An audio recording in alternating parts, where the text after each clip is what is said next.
Et c'est avec votre inconditionnel pour cette rubrique quand je vis avec nous que nous allons boucler la une des journaux pour le compte de cette semaine. Quand je vis avec nous, bonjour. Bonjour Joël Tondi, bonjour à nos amis téléspectateurs. Qu'y a-t-il depuis quand? Vous n'avez plus donc à poser la question. Non, parce que vous savez que le procès à la criette devait donc occuper la une des journaux. Effectivement, ça a été le cas. Rekiat Madougou également a joint donc sa voix à celle de la jeunesse pour dire non à l'injustice. Elle est donc montée au créneau pour dénoncer aujourd'hui ce qu'on peut appeler l'emprisonnement arbitraire de Korogoré, l'initiateur donc du mouvement de Niki, qui a donc embrasé tout le pays aujourd'hui. Il y a des initiatives partout. On apprend même que l'initiative de Porto Novo, depuis longtemps étouffée, naîtra ce week-end. Mais il n'y a pas que du mauvais dans la République. Il y a des hommes qui font parfaitement leur œuvre. Et là-dessus, une question de santé publique qui aujourd'hui fait beaucoup de ravages dans la couche juvénile. Et bien sûr, c'est beaucoup plus les crises cardiaques. Et bien, il y a un spécialiste en la matière qui fait quand même de bonnes œuvres au CNHU de Cotonou. Quand je viens maintenant, on va y aller très rapidement, mais on démarre avec le journal Décryptage Info qui affiche beaucoup plus en manchette. Et comme je vous le dis, parlant donc de la santé, chirurgie thoracique et cardiovasculaire au Bénin, le docteur Wilfried Gandhi crée la sensation au CNHU. Hubert Koutoukou-Maga, il sauve une fillette de 6 ans et l'épargne d'une évacuation sanitaire. Affaire Sébastien Adjavon, dossier renvoyé au 18 octobre prochain. Dynamisme Info, refus de connaître de l'affaire cocaïne en l'absence des prévenus. Une position du ministère public qui fait accroître les suspicions. Dire le droit, le peuple ne veut que la paix. Et puis renvoi du délibéré du dossier Nouvelle Tribune au 10 octobre prochain. Tôt ou tard, justice sera rendue au journal, le journal First Info cette fois. Rekiat Madougou, à propos de l'affaire Korogoré, libérer la parole. Celui qui laisse commettre une injustice ouvre la voie à d'autres injustices. Fin de citation. Criette, conférence de presse des avocats de Sébastien Adjavon, maître Isiaka Ben Simon et Aounou dénoncent un scandale et expriment des inquiétudes. Wilfried Ayatollah sur la sécurisation des réseaux informatiques. Il est capital de se mettre dans la peau du hacker. Le journal La Boussole, rebondissement de l'affaire de 18 kg de cocaïne pure à la criette. Les avocats de Sébastien Adjavon dénoncent la mauvaise foi de la Cour et puis meeting d'annonce de l'adhésion des forces politiques de la 8e au bloc dynamique unitaire. Brouille et guerre de communiqué entre les organisateurs. Badamassi, c'est bien sûr lui qui attaque. Tokoy Andabi contre-attaque. Et puis, emprisonnement de Sabi Sira Korogoré. Rekiat Madougou dénonce une atteinte à la liberté d'expression. Le journal La Dépêche, exigence de la présence des prévenus par le ministère public au mépris des règles de la procédure. Je suis très surpris par cette démarche. C'est bien sûr l'avocat de Sébastien Germain Adjavon. Rekiat Madougou, à propos de la condamnation du porte-parole de l'initiative de Niki, soutenir Sabi Korogoré, c'est défendre la liberté d'expression. Et puis législative 2019, l'honorable Guy Mitokpe appelle la jeunesse à la responsabilité. La grande Afrique, gestion du pouvoir d'État. Ce que Talon écoute, et vous n'avez donc qu'à constater, Joël Litondi, par vous-même, les photos à l'appui, et puis pour avoir sauvé la vie à une jeune fille et éviter son évacuation, le docteur Gandhi doit être admis dans l'ordre national de mérite. Quotidien L'Audace, Info, enquête et analyse sur les non-dits de la persécution du président d'honneur de l'USL, le film choc du complot manqué contre Adjavon, législative de 2019. Responsabilité, Guy Mitokpe parle à la jeunesse béninoise. Le confrère de la matinée renvoie hier du dossier ASG à la criette.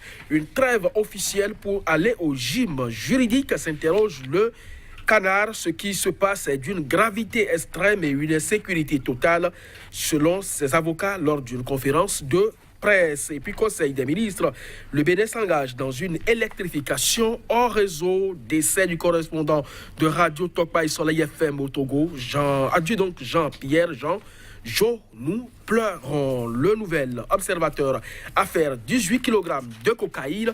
La confiance en la justice béninoise mise à rude épreuve par le pouvoir Pourquoi rouvrir un dossier clos devant la criette? Et là, à la nuit donc, du journal, vous avez tout un dossier consacré donc à la question. Supposée mauvaise gouvernance au sommet de l'État par le régime Talon, l'initiative de Porto Novo voit le jour ce week-end. Le pays émergent procès de l'affaire 18 kg de cocaïne devant la criette. La colère des avocats de Sébastien Djavon contre Gilbert Togbono. Maître Marc Ben-Simon, la criette est une gamine qui vient se positionner, qui est en train donc de fleurir, de grandir, qui veut prendre position peut-être un peu rapidement. Rendez-vous le 18 octobre prochain. La présence du HG toujours incertaine. Législative de 2019, l'honorable Guy Mitokpa invite les jeunes à prendre leurs responsabilités. Et puis, arrestation du porte-parole de l'initiative de Niki. Le conseil communal Roland Darefa plaide pour la libération de Sami Sira Korogone. Et pourtant, Korogone est un apôtre de la paix. Rekat Madougou, soutenir Korogone, c'est défendre la liberté d'expression. L'événement précis d'ailleurs pour terminer. Rebondissement dans l'affaire 18 kg de cocaïne. Débat houleux à la criette sur l'absence d'Adjavon. Le procès reporté au 18 octobre prochain. Ce qui se passe avec l'affaire Adjavon n'est plus du droit, dénonce ses avocats. Jolie Tonji. Merci, Kodovi. Maintenant, nous allons démarrer avec First Info. Rikia Madougou à propos de l'affaire Korogone. Libérer la parole, clame-t-elle. Celui qui laisse commettre une injustice ouvre la voie à d'autres injustices.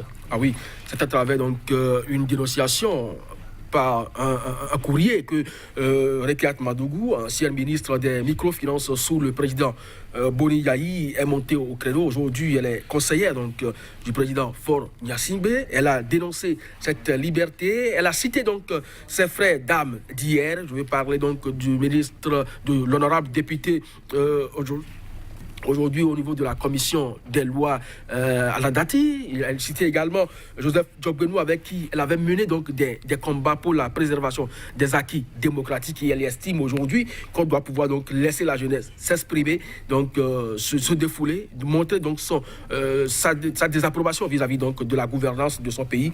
Et je crois que sa voix n'est pas la première donc à dénoncer ce qui se passe et elle donc vient grossir le nombre de ceux qui pensent que emprisonner aujourd'hui Korogone, c'est empêcher la jeunesse simplement de manifester sa désapprobation.